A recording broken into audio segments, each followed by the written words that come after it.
भारत के सबसे अमीर व्यक्ति हैं गौतम अडानी। इनके कंपनी का नाम है अडानी ग्रुप। लेकिन जब 1988 में इस कंपनी की स्थापना हुई थी, उस समय उस कंपनी का नाम था अडानी इंटरप्राइजेज। भारत का ऐसा कोई व्यवसाय नहीं होगा जिसमें अडानी ग्रुप का शेयर ना हो। लेकिन अब ये इन कंपनियों का जो शेयर है वो नहीं खरीदा जा रहा है। अब जो अडानी ग्रुप है उसकी मुश्किलें बढ़ती जा रही हैं। ऐसा इसलिए हुआ कि हिंडनबर्ग रिसर्च की एक रिपोर्ट आई, जिसके वजह से उस रिपोर्ट में बताया गया कि जो इनका संपत्ति है अडानी ग्रुप का और इनकी जो कंपनियां वो फर्जी हैं। ये हिंडनबर्ग रिसर्च रिपोर्ट जो है कई विदेशी कंपनियों के बारे में भी खुलासा कर चुका है। लेकिन क्या ये अनुसंधान फर्म सही है, जो इनकी रिपोर्ट आई है क्या सही है, इसके बारे में ये बताया जा रहा है कि ये जो अनुसंधान है फर्म है, जो हिंडनबर्ग रिसर्च रिपोर्ट है, ये जिस कंपनियों के बारे में बताई है ऐसा उसके साथ सही हुआ है, वो कंपनियां फर्जी पाई गई हैं। लेकिन इसके वजह से अडानी ग्रुप का जो शेयर खरीदा जा रहा था अब नहीं खरीदा जा रहा है। अब इनकी संपत्ति में गिरावट आ रही है। विश्व में जो इनका पायदान था वो नीचे गिरना शुरू हो गया है। लेकिन ये भारत के सबसे अमीर व्यक्ति थे।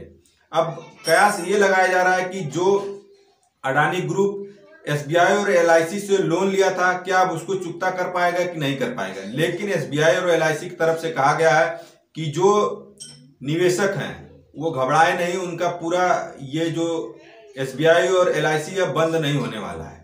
लेकिन हिंडनबर्ग की रिपोर्ट पर अडानी ग्रुप ने कहा है कि ये भारत की संस्थानों की स्वतंत्रता और अखंडता पर घात हो रहा है, हमला हो रहा है।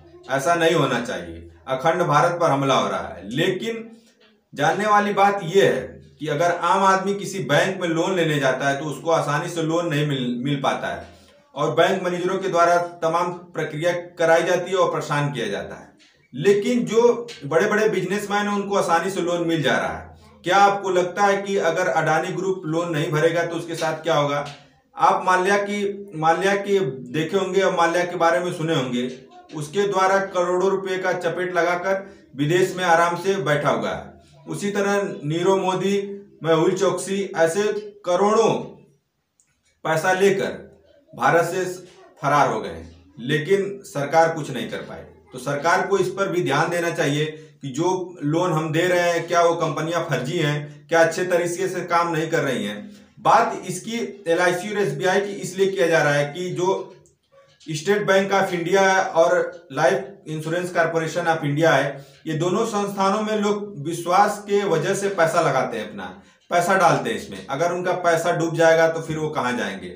अभी आप सहारा का नाम सुने होंगे, जिसके मालिक थे सुब्रत राय, अभी वो जेल में बंद है। इनकी कुछ पॉलिसियां ब्रेक हुई हैं अभी। जो इसमें किसान थे, आम जनता थी, वो पैसा लगाई थी। अब ऐसा कहा जा रहा है कि पैसा इनका नहीं मिल पाएगा। तो जो आम जनता अपना एक एक रुपया जोड़ के बैंकों में जमा करती है, अब क्या अब वो अमीर व्यक्ति उस पैसे का आनंद उठाएंगे? क्या इस पे सरकार कोई कानून नहीं ला सकती है? लेकिन क्या इसमें जो सरकार है उसकी संलिप्तता है, ये भी कहा जाता है। लोगों के द्वारा ये भी कहा जाता है कि सरकार की संलिप्तता रहती तभी से उनको आसानी से लोन मिल जाता है। जब नीरव मोदी 200 करोड़ का पंजाब नेशनल बैंक को चूना लगाया तो उस बैंक के मैनेजर और उस बैंक के सचिव कहाँ थे? उनको नहीं पता था कि उनकी जो कंपनी है वो घाटे में चल रही है या सही चल रही है। उनकी जो संपत्ति, अगर आप आम बैंकों में जाएंगे पैसा लेने तो आपकी जो संपत्ति है उसके हिसाब से ही आपको लोन दिया जाता है और क्रेडिट भी देखा जाता है। तो ऐसा नहीं होता है। लेकिन जो सरकारें हैं वो कैसे पैसा दिला देती हैं। लेकिन जो ये 48,000 करोड़ रुपए का अडानी ग्रुप को लोन दिया गया है, ये 2022 से 2023 के बीच में दिया गया है। अब ये बात अडानी ग्रुप के जो हिंडनबर्ग रिसर्च रिपोर्ट आई उससे पूरा अडानी ग्रुप हिल गया और इनकी फजीयत होने लगी। अब ये अडानी ग्रुप जो है उसका शेयर नहीं खरीदा जा रहा है, उसकी संपत्ति में कमी आने लगी। ये खबर इतनी तेजी से फैली कि पूरा अडानी ग्रुप हिल गया। अब अडानी ग्रुप के तरफ से कहा जा रहा है कि ये भारत के स्वतंत्र संस्थानों और अखंडता पर घात किया जा रहा है। लेकिन जब भी बड़े बड़े व्यापारी हों या बड़े बड़े नेता हों, इनके द्वारा जब भी कोई उनके ऊपर कोई ब्लेम करता है तो ये लोग इसी का फंडा अपनाते हैं। अब इसमें भारत देश कहाँ से आ गया? इनकी संस्था पर, स्वतंत्रता पे कहाँ से ऑब्जेक्शन आ गया? आप लोन लिए हैं, अगर आपकी कंपनी सही है तो आप पूरा अपना विवरण दे दीजिए।